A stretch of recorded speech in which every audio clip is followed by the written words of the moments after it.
Week 4 of the fantasy season is here, so you know exactly what we need to do. We're going to go through every single matchup, talk about every single quarterback and tight end, and go over who you should be starting and who you should be sitting in week 4 of the fantasy season. All right, let's kick the video off with Thursday night football. We'll have the Seahawks traveling to face the Cardinals. Let's go ahead and start with the Seahawks side of things. Listen, I have Sam Darnold as a sit. I just don't see any real upside here. I mean, super flex territory, double quarterback, sure, but 17.8 or less fantasy points in the last 2 games. Like, he's been fine, but there's just no real ceiling here. And we know in this offensive system under Clint Kubiak, they're going to run the football first and foremost. And then, it's a short week game. It's Thursday night football. I mean, they get the Cardinals this week. It's not the best matchup, not the worst matchup here. Cardinals 16th against quarterbacks on the season. But yeah, I mean, come on. How many of you guys really in single quarterback need to be considering Sam Darnold this week? Probably none of you. So let's just leave him as a sit. In terms of the tight end position, we had 1 catch, 1 target last week. 2 targets. Eric Saubert got involved last week. 2 catches to the tight end position as the rookie Elijah Araro missed last week. There's nothing here from a fantasy perspective. Stay away from the Seahawks tight ends in all formats. Now, looking at Kyler Murray and company, I've just got Kyler as a streaming option. I know for a lot of you guys, he might be like your starting quarterback or quarterback you have to consider, but it's a short week. It's a tough matchup. The Seahawks defense, nothing to sneeze at. They've given up the 6th fewest fantasy points to opposing quarterbacks on the season. He's had 15 or less fantasy points in 2 straight games, a ceiling of 18.3 fantasy points on the year. I just don't know with this offense and this play calling, like what is the real upside overall with the Cardinals offense? It is a home game, so there's that, but it's also a short week. I just don't love Kyler this week, and I'll leave it at that, but we know that Trey McBride, always a solid start, 12.1 or more fantasy points in every game thus far on the season. Doesn't matter what the matchup is. Doesn't matter if it's a short week. You're still starting Trey McBride with confidence, but I would say everybody else in this matchup at QB and tight end, a bit questionable at best as we approach week 4. Moving along to Sunday's action, we're going to get a morning game, a game in Dublin, our second international game of the year, and that'll be the Vikings and the Steelers in this overseas early morning matchup. So let's start with the Vikings side of things. I'm just assuming Carson Wentz is going to be the starter this week, and yeah, according to reports, yeah, JJ McCarthy is actually out for sure this week. So yeah, Carson Wentz our starter. I mean, Carson Wentz fine by all measure last week in that blowout victory at home against the Bengals. He threw 2 touchdowns, no turnovers, but just no real upside from a fantasy perspective. If you're in like a very, very bad spot in a super flex format, sure, maybe, but that's about it. I don't think a majority of you guys are going to have to even in any way, shape, or form consider Carson Wentz this week, but it is a good matchup. The Steelers have been very poor against opposing quarterbacks in terms of fantasy points allowed.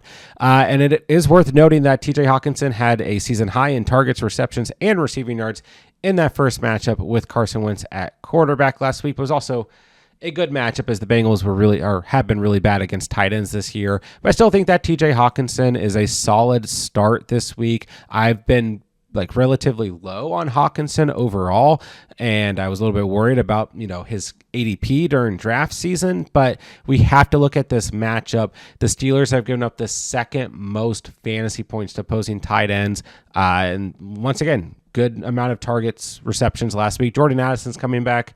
Maybe that impacts things, maybe it doesn't, but Hawkinson, I think just a good, solid start this week. Go ahead and keep rolling with him. I know it's been a little up and down to start the year, but looking at the Steelers side of things, I mean, Aaron Rodgers, just to sit. We got to leave it at that. 12.6 or less fantasy points in 2 straight games. This Vikings defense looked fantastic last week. They've given up the 3rd fewest fantasy points to quarterbacks on the year. I have no interest in starting Aaron Rodgers unless you're, once again, super desperate in a super flex type territory. Johnny Smith, Pat Freiermuth, I mean, these guys are going to have moments where they're potentially streamable. but I just don't know if we're going to be able to call it. I mean, it's just been tough, and I really have no interest in starting either Jonnu Smith, who had 5.3 fantasy points this past week, or Pat Freiermuth, who had 1.6 this past week. Staying far away from both these players as we approach week 4. All right, moving into the early afternoon window for Sunday's action, we'll have the Commanders traveling to face the Falcons, and at the time of recording this, we still don't have a true update on if Jayden Daniels or Marcus Mariota will be the starter in week 4 at the quarterback position. Jayden Daniels, according to the latest reports, is still considered day-to-day as he deals with that knee injury. And Marcus Mariota was fine by all accounts in week 3 at home against the Raiders, had 20 fantasy points, looked good running the football, ran for a touchdown, threw a touchdown, threw for over 200 yards, was a perfectly fine, desperation streamer option last week. But I don't know that I love him this week. The Falcons have given up the 4th fewest fantasy points to opposing quarterbacks. This is a road game for the Commanders. There's always a world for just about any quarterback in a super flex or double QB format, but I would be a little bit hesitant with Marcus Mariota this week. I don't know if we'll see that same, 20-point mark or even close to it here in week 4. I would consider him very risky, and for most of you guys, a sit. Zach Ertz will just remain in the start category for me. I know he only had 6.8 fantasy points this past week. Once again, this Falcons defense is quite good. They've actually given up the fewest fantasy points to opposing tight ends. So maybe Ertz more of a low-end start, but he still gets enough volume. He still has 2 touchdowns through 3 games to start the year. Maybe we like him more if Jayden Daniels is playing. He has played some tough defenses like Green Bay and still found a way into the end zone. So startable, but maybe the upside is capped due to the matchup this week. Now, Michael Penix has not looked like an NFL quarterback in the last 2 games after playing pretty dang good in week 1. He's had 5.7 or less fantasy points in 2 straight games, 2 interceptions in the past 2 games, as well as 172 or less passing yards. You can't like him in this matchup whatsoever. I mean, the Commanders' defense, not that great against opposing quarterbacks on the year, but still, you just can't feel good about Penix. I will say it's a home game. He played well at home in week 1. He played really poor on the road in the past 2 weeks. Still, are you going to risk it in your starting lineup? Please don't. I would say even in Superflex, I would be staying away from Penix this week. Kyle Pitts, just going to live in the streaming category. That's what he is. He's had 7.7 or more points in the last 2 games with a ceiling of 12.9 fantasy points in week 1. The Commanders bottom 12 against the tight end position in terms of fantasy points allowed. If you're desperate, you got nothing better, you can throw Kyle Pitts in there. He'll get you some points, but the ceiling pretty capped as we approach week 4. All right, next up we have the Chargers traveling to face the Giants. So let's just start with the Chargers side of things. Justin Herbert remains in the start category. I know week 3 wasn't his best week fantasy-wise, just 15.6 fantasy points, but still threw the football 47 times, threw for 300 passing yards, threw a touchdown, had a pick in this game. It was against a good Broncos defense. I think you can feel much better this week against the Giants, who are bottom 10 against the quarterback position in terms of fantasy points allowed. So you own Herbert, just keep rolling with him, looking like a good late round value for a lot of you guys who did draft him. And I think you got to really feel good going into this matchup because the Giants have played incredibly porous against the wide receiver position. And the Chargers going to come out here, be able to run the football with Omari and Hampton and throw the football at ease, do whatever they want. So it should be a good spot for Herbert. Maybe the ceiling's capped because I don't think the game script's going to be great here, but still good spot. You can start him. The tight end position has literally not been utilized almost whatsoever this season on a consistent basis when it comes to the Chargers, but we saw the rookie Orion Gadsden get 7 targets and 5 catches this past week. Tyler Conklin had 2 targets, 0 catches. Will Dissly was out. So I don't know what to do with that information because before this past week, we had seen a total of 4 targets to the tight end position amongst all tight ends on this team. So I would say this is just not a good situation when it comes to fantasy at the position, but maybe we have a new rookie tight end to keep an eye on. Probably not. let's wait until it's actually consistent. Now, when it comes to the Giants, at the time of recording this, we don't know if Russell Wilson's going to get benched or not. There are some murmurs that he might be benched going into week 4, that we could see Jackson Dart as the starting quarterback. Jameis Winston has been serving as the emergency quarterback for the Giants, so I don't think he's really in the mix here, but maybe. For me, it doesn't really matter. I'm not going to start any of these guys at the quarterback position. The Chargers, top 12 in terms of fantasy points allowed to the quarterback position, and it's just too risky. But, maybe if you're struggling in like a super flex format, you can go ahead and try and pick up Jackson Dart just in case. But I don't think this is going to be the week to start him in like week 5. They get the Saints on the road. Sure, you could maybe risk something there, but then they're going to get the Eagles, the Broncos, and then the Eagles again. Like, I think this is part of why, Brian Daboll has been non-committal to starting Russell Wilson. I don't think they want to put Jackson Dart through this stretch of just 3 really, really tough matchups. And they get San Francisco in week 9, which is honestly not that much better, before on the road at Chicago, then Green Bay at home, then at Detroit. I mean, it's a tough stretch no matter how you want to look at it. And we'll just have to wait and see what happens. But I don't think there's going to be anything in week 4 from a fantasy perspective nonetheless. Theo Johnson, just 2 targets this past week. Once again, nothing from a fantasy perspective. So in this one, we're just keeping a close eye on Justin Herbert as a strong start, and that is it. All right, next up we have the Titans traveling to face the Texans. And yeah, not going to be a lot here from a fantasy perspective. Cam Ward has been a sit every week of the season for me. Doesn't look like that rookie magic's happening anytime soon. At least he's thrown a touchdown in the last 2 games. But yeah, 12.9 or less fantasy points in each game this year. Don't like him against the Texans. Top 10 against the quarterback position on the season, So nothing here for me. I haven't had Chicken Conquo as a start at all this year, but I guess he's streamable. I mean, he had 11.6 fantasy points this past week, so a desperation streamer. But once again, the Texans ranked top 10 against the tight end position in terms of fantasy points allowed. So I think there are better options in terms of potential streams at the tight end position. So I'll stay away from Chicken Conquo, but he is one of these guys. Like, if you're in a very desperate situation, you can always pick him up and cross your fingers, right? CJ Stroud, just to sit.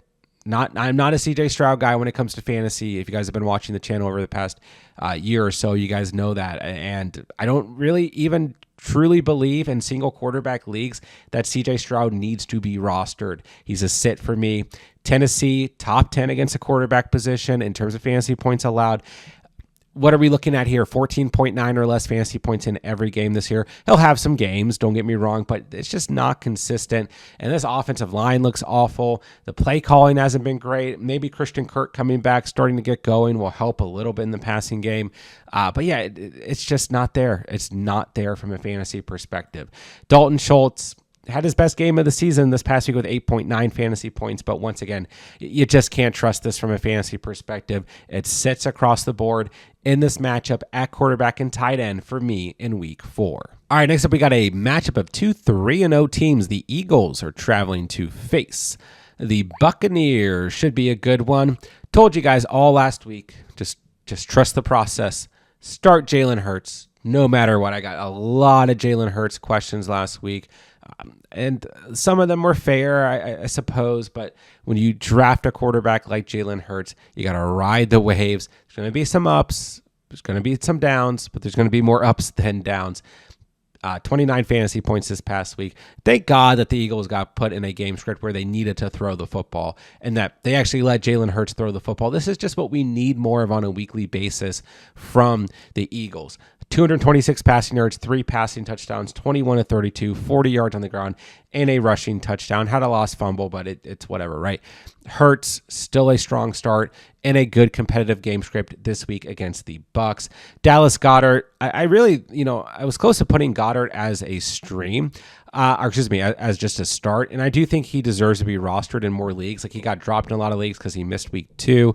And he only had 1 catch last week. It just went for a 33-yard touchdown, So, bear that in mind. The volume wasn't great where the volume was good in week 1. So I kind of have him like close to the start area, but basically a high end, probably the best streaming option. If he's out there and available, we talked about him on the waiver wire video, go pick him up. Goddard is still a good start, and what should once again be a strong matchup in game script for the Eagles in week 3. Then we have the Bucs side of things. You just continue to start Baker Mayfield.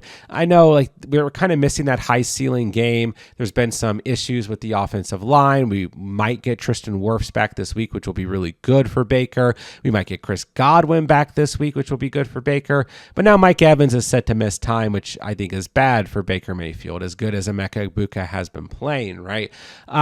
So I think there are just some issues in terms of injury here that are kind of capping Baker's overall upside, but that doesn't mean that he's not a strong start on a weekly basis. Safe floor, not the greatest matchup against the Eagles, but it's good enough. They're at home, so I think you can just keep rolling with Baker and you don't second guess it.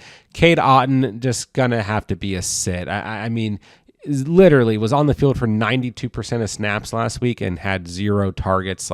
And it wasn't even a bad matchup. The Jets have been pretty poor against tight ends up until last week. So Cade Otton, just a sit. We're not even considering him. And like maybe he starts to get some more usage with Mike Evans out, but I'm not banking on it. So Baker, strong start. Otton a sit. Goddard, good streamer, good potential start for you guys. Hurts, just keep rolling with them. Don't second guess it. Next up, we got the Panthers traveling to face the Patriots. Let's start with the Panthers side of things. Bryce Young, I saw some people get a little excited after the nice stat line in week 2, but yeah, this is just not a player from a fantasy perspective that we're going to be able to trust. And I mean, the Panthers obviously had a very good week last week, but yeah, they just didn't need to throw the football. Just 11 fantasy points for Bryce Young. And, it's not the worst or the best spot against the Patriots defense. This Patriots defense hasn't been great against quarterbacks this year, but even in Superflex, whatever, I'm staying away from Bryce Young this week. Ja'Tavion Sanders, had a nice week too. Then got a little banged up last week, high ankle sprain. So he's definitely going to be a sit, more than likely going to miss this week. That'll probably open things up for like Tommy Tremble at tight end. But come on, there's nothing here that we even need to consider from a fantasy perspective. Drake May, I've kind of just kept Drake May in the streaming area. He has had 20 or more fantasy points in each of the last 2 games. So I was pretty close to bumping him up to just a true start, which I think is fine. But believe it or not, the Panthers have given up the fewest fantasy points to quarterbacks on the season thus far. So I don't love this spot for Drake May particularly. But I think he's perfectly fine. Like, he's a good start. I just don't know if the upside is going to be crazy, but it's a home game for the Patriots, so I do like that. Very, very strong streamer, and if he's your QB1 and that's it, then sure, that's fine. Hunter Henry, big game, week 3. You got to feel good about that. 29 fantasy points, 11 targets, 8 catches, 90 receiving yards. 2 receiving touchdowns after having a dud the week before and a great spot against the Dolphins. Solid week 1. I mean, you guys know how I feel about Hunter Henry. Always a strong streaming option.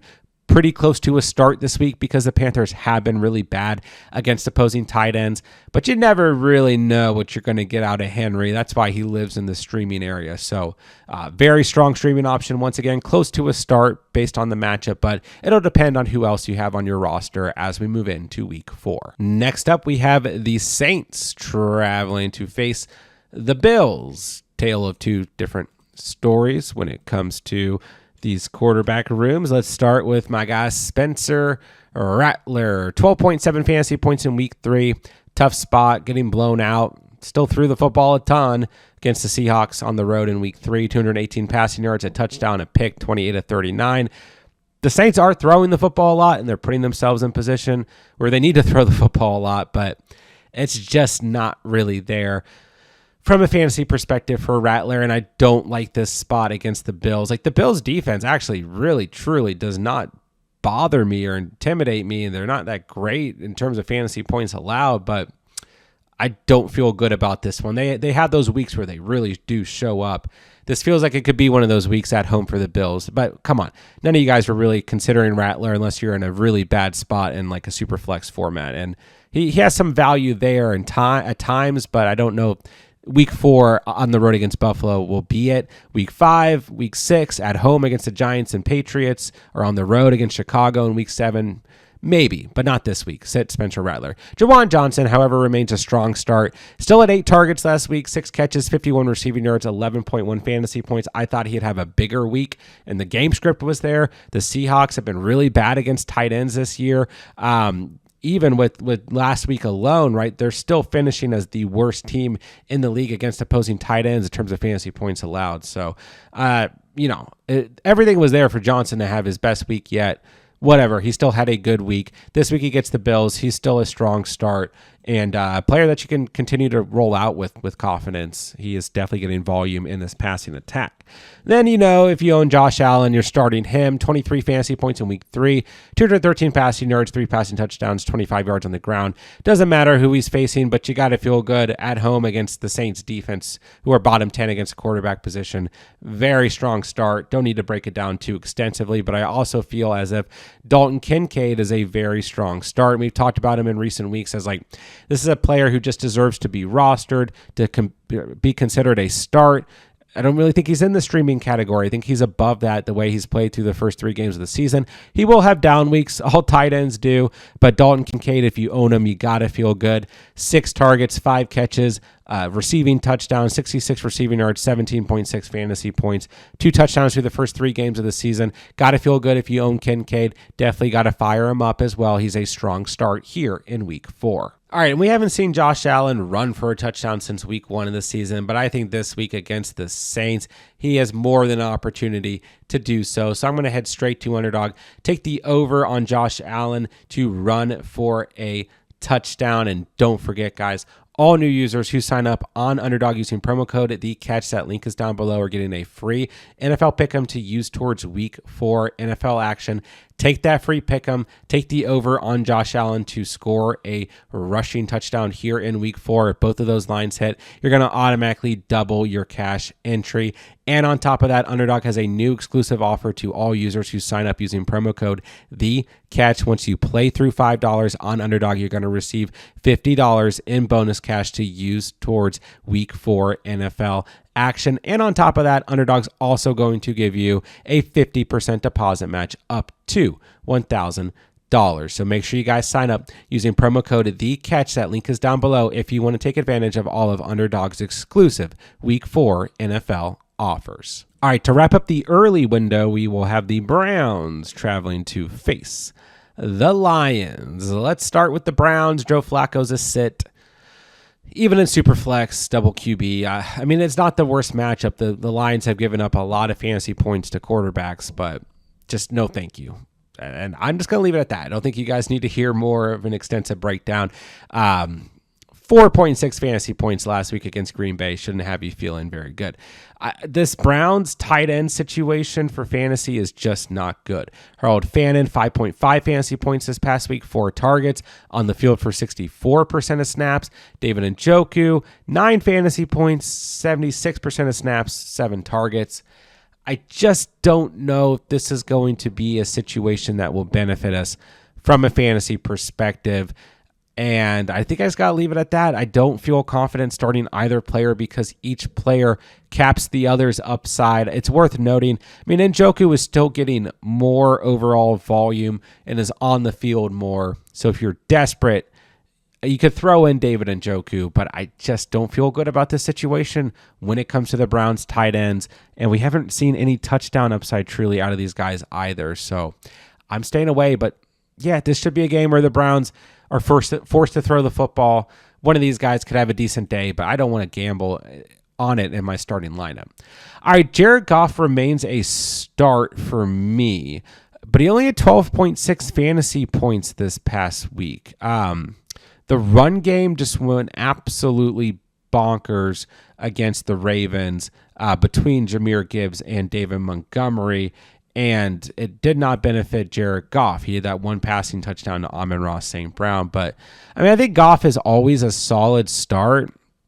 This is a home game for the Lions. It is a tough Browns defense. I'm not sneezing at this Browns defense, but they've been pretty allowing to quarterbacks in terms of fantasy points allowed. So I think Goff, solid start, maybe a little bit lower end. But once again, Goff tends to play better at home. That's at least what we've seen through the first 3 games this year. So I still like Goff, and I will say this. I think the Browns defense will do a better job of stopping the Lions' running attack and forcing the Lions to throw, as opposed to what the Ravens did on Monday Night Football. Sam Laporta just stays in the start category for me. Maybe a lower end start, but this is one of those tight ends. Like if you drafted him, you kind of got to roll with the punches unless you drafted somebody late, like a Tyler Warren or Tucker Kraft or Kincaid. You picked up Jawan Johnson. Like, there might be other options, but for a lot of you guys, if you own Laporta, you're probably just rolling with him and hoping for the best. And I think once again at home in a better game script, he should have a better week here in week 4. Moving into the afternoon window, we will have the Jaguars traveling to face the 49ers. Let's start with the Jaguars. Trevor Lawrence, 8.7 fantasy points, threw the football 40 times. He threw the football 42 times in week 2. 20 of 40 this past week, 24 of 42 the week before. I mean, it was actually okay in week 2, statistically. But yeah, interception, 222 passing yards this past week. I just don't feel good here. Against the 49ers this week, they're top 10 against the quarterback position. There's going to be times where Trevor Lawrence is streamable, playable in double quarterback, super flex areas, but I want nothing to do with this offense on the road this week against San Francisco. Brenton Strange, I left him as a sit. I mean, he's realistically streamable, startable in desperation area. So for those of you guys who are in a bad spot at tight end, yeah, you could cross your fingers on Brenton Strange. The Niners defense has looked good, but they're still bottom 12 against opposing tight ends. So I'm sorry. Brenton Strange is streamable this week, but for a lot of you guys, still probably going to be a sit. I just am feeling bitter about the Jaguars offense and staying away if possible. All right, if Brock Purdy gets a start and is able to play this week as he deals with both a shoulder and toe injury, I still think he can roll with Brock Purdy. It's worth noting, like, this Jaguars defense has not been bad this year. They're quietly quite good, and they are top 12 in terms of fantasy points allowed to the quarterback position, but I think Purdy gives you a safe floor. If you need to roll with him, that is fine. If Purdy is out, I think Mac Jones is a sit for me. Streamable in super flex areas. I know things are tough at quarterback right now. He still threw the football 41 times in week 3, but only came away with 14 fantasy points. So I don't feel as good about Mac Jones as a potential streamer this week. Then nothing really here at tight end with the absence of George Kittle. Hopefully he's back next week or at least the following week. He's not eligible to return until week 6. So hopefully he's back in week 6. But in the meantime, Jake Tongue's just going to be a sit. So not feeling too bullish about this Jaguars-Niners matchup for QBs and tight ends here in week 4. Next up, we will have the Colts traveling to face the Rams. Let's start with Indiana Jones himself, Danny Dimes. I did talk a little bit about this in week 3, like the Colts on the road, the Titans front 7, not bad. They haven't given up a tremendous amount of fantasy points to quarterbacks. Maybe the magic wears down a little, but it was really tough to not start Daniel Jones last week, especially because with all that being said, the Titans had still given up a fair amount of passing yards to quarterbacks. But we did see a lower ceiling for Danny Dimes in week 3, 15.8 fantasy points, 228 passing yards, a passing touchdown, 27 yards on the ground. But with all that being said about that front 7, they gave up a huge day to Jonathan Taylor, 3 rushing touchdowns, over 100 rushing yards. Like, Daniel Jones didn't really need to throw the football a lot. I think against the Rams on the road here, he will need to throw the football, and this might be the best test of what we're really going to get out of Daniel Jones in terms of evaluating him so far on the season. And the Rams defense, not bad, but they come in 17th against opposing quarterbacks on the season. So I think that's a good spot for Daniel Jones. Might depend on who else you own and all that, but you can still feel good about leaving Daniel Jones as a start this week. Tyler Warren, I know it was a bit of a down week in week 3, limited to just 38 receiving yards off of 3 catches, but once again, I like the game script more for the Colts in week 4. think they're going to be forced to throw against this Rams team. And the Rams come in middle of the pack against opposing tight ends in terms of fantasy points allowed. So let's just go ahead and continue to start Tyler Warren here in week 4. Then we move to the Rams side of things. There has been a lot of good on this offense, but Matthew Stafford is just not seeing that ceiling when it comes to a fantasy perspective. The Colts have been good. This defense has been quietly really good. Top 5 against the quarterback position this year in terms of fantasy points allowed. So I think Stafford's just a sit for me. He had 18 fantasy points in week 2, but in each of the other 2 games on the year, 14 or less fantasy points. So yeah, I'm just going to leave Stafford as a sit. Desperation streamer only. Tyler Higbee did nothing last week, 0 catches. So not starting either Stafford or Higbee here in week 4. Jones, Warren, I feel good about them as we approach the weekend. Next up, we have the Bears traveling to face the Raiders. And Caleb Williams was my favorite streamer of last week, more lowly rostered quarterback of last week. He came through for you guys with his best fantasy day of the year. 29 fantasy points, 298 passing yards, 4 passing touchdowns against the lowly Dallas Cowboys defense. A little bit tougher this week. I mean, the Raiders have not been great, haven't been they've been bad against quarterbacks. They just haven't been great. 21st against the position, so not as good of a spot, but certainly not as bad of a spot as you could imagine, right? So Caleb Williams, long story short, remains a solid start, and he has been a solid start all year long with 17.9 or more fantasy points in every game. So Caleb Williams, if you need to roll with him, I think he still remains a strong start. We saw an injury to Colston Loveland. He hasn't been ruled out. He is dealing with a hip injury, but he might be out this week. Then Cole Kmet did score a touchdown, but 1 target, 1 catch doesn't make me feel great whatsoever. He only walked away with 8 fantasy points. So unfortunately, still not a lot here when it comes to the Bears tight ends in week 4. Now, I do have Geno Smith as a streaming option. It can be really tough to call when Geno's going to come through for you. He did last week if you needed to roll with him. 289 passing yards, 3 passing touchdowns, 26 fantasy points. And this week he gets the Bears, who have given up the 3rd most fantasy points to opposing quarterbacks. So I think he is a strong streaming option. And I mean, this is only saying so much, but he's been a top 12 fantasy quarterback on the year. So I think he's fine this week. All right, Brock Bowers, I think is fine. I think we are really seeing what almost feels like a little bit of limitation for Bowers ever since, he suffered the injury in week 1, just 9.8 fantasy points this past week. But it's just really tough to bench a guy like Bowers. You'd have to be rostering like Kincaid or Kraft, maybe Jawan Johnson, but even then, it just feels like as soon as we walk away from Bowers, he's going to come away with a really big game. So I would keep rolling with them. The Bears are bottom 10 against the tight end position on the year. I think he remains a strong start in week 4. All right, to wrap up the afternoon slate, we will have the Ravens traveling to face the Chiefs in what might be the best matchup of the week, and this one's pretty easy for me. You start Lamar Jackson no matter what, 27 fantasy points on Monday Night Football, 288 passing yards, 3 passing touchdowns, 35 yards on the ground. Doesn't matter who he's facing, doesn't matter what the team is or the defensive coordinator. I know it's kind of a tough spot on the road here against the Chiefs and Spags and everything, but we don't need to break it down. You own Lamar, you start him. He's the QB1 in fantasy at this moment. Mark Andrews, he's alive. He's alive and well, ladies and gentlemen. 27 fantasy points, 6 targets, 6 catches, 91 receiving yards, 2 receiving touchdowns against the Lions. And the Lions have been pretty good against tight ends up until week 3. So this was nice to see. But kind of the interesting thing is that we might see Isaiah Likely play this week. Was inactive this past week, but had a chance to play in week 3. Still dealing with that foot injury. Had to have surgery and everything. Might be back in week 4. I would still say Andrews remains in the start category.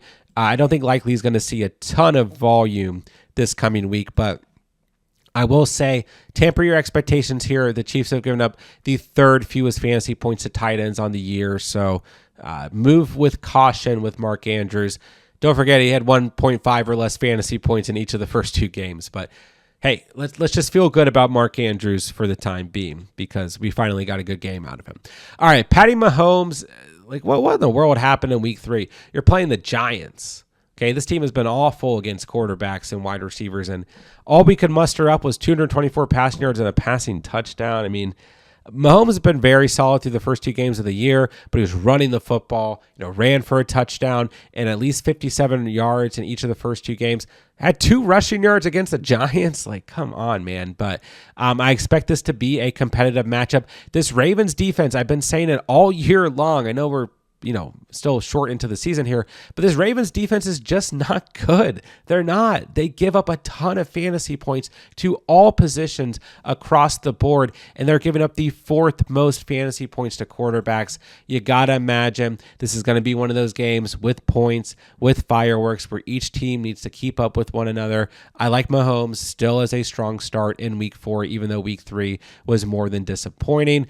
Travis Kelce, once again, he's in that area of tight end. Like if you drafted him, unless you really have something better, like a Jawan Johnson, a Tucker Kraft, Kincaid, a guy like that, you just got to roll with the punches and start Travis Kelce.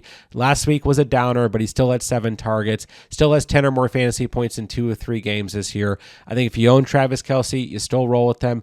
Once again, the Ravens, bottom 10 against opposing tight ends. It's not a bad matchup.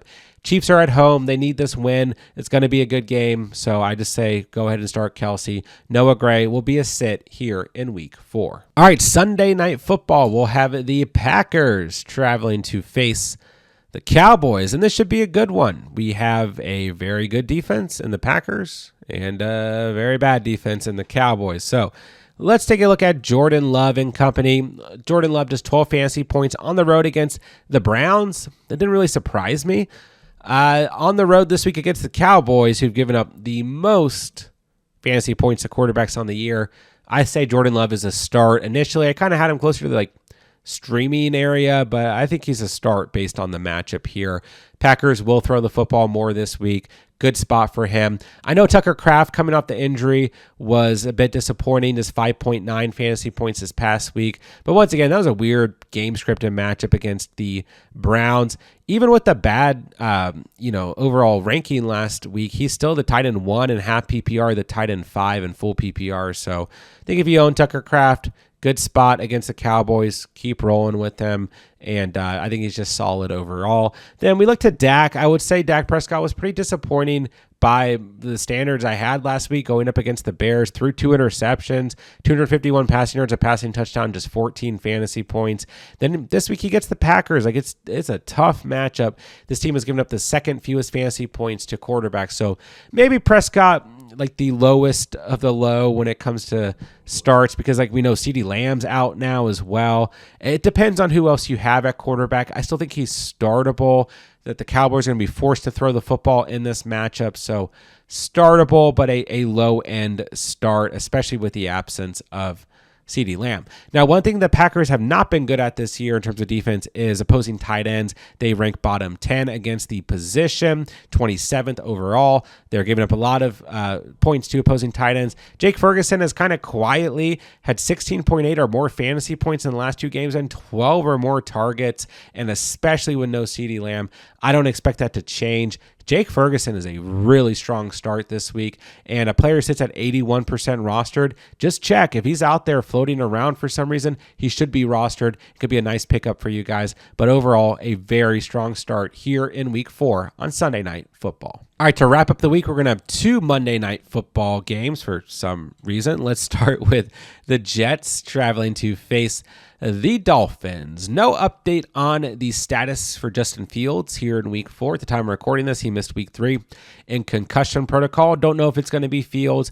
Don't know if it's going to be Tyrod Taylor. But what we do know is this Dolphins defense gives up the 2nd most fantasy points to opposing quarterbacks. So whoever it is here, if you're in a pickle at quarterback, you need to start a Jets quarterback this week, stream them. I think they're perfectly fine to stream on the road here, just based on the matchup against the Dolphins. I think that Justin Fields could bounce back from that god-awful, miserable performance in week 2. And I think that Tyrod Taylor was a decent streamer last week, had on average about 18 fantasy points through 2 touchdowns, and ran the football quite a bit, 48 rushing yards. So I think that they are both streamable depending on who plays this week. Mason Taylor has done basically nothing this year, but he did get a little bit more involvement this past week, had 4 catches, so worth noting, I guess, but nothing we can trust. He has had 5.8 or less fantasy points on the season. All right, Tua Tagovailoa, 2 passing touchdowns, an interception, 146 passing yards. I mean, Tua's been okay, I guess, the past 2 weeks, based on the lowly standard we had coming out of week 1. It's not a bad matchup. I think he could be streamable, but I just don't. I don't know. There's just no upside. He's a sit for me. You know, there's always a world where you can stream whatever quarterback, especially super flex area. But I'm going to leave Tua as a sit. I just don't think we need to go there. Only 13 fantasy points this past week. The Dolphins are at home. There's opportunity here. The matchup's there. But I think for the most part, I'm just going to stay away from Tua. And then I don't even think the Dolphins have. I don't think they know that they have tight ends on this team. We're looking at 3 total targets to the tight end position last week, and it was Tanner Connor and Julian Hill. Darren Waller hasn't even played a game this year. He might play in week 4, according to reports, but I'm not starting any Dolphins tight end in week 4. Let's just move right along. All right, final game of the week. We got the Bengals traveling to face the Broncos in what's going to be a not so exciting game of football. Jake Browning, I thought the streaming capacity might be there last week.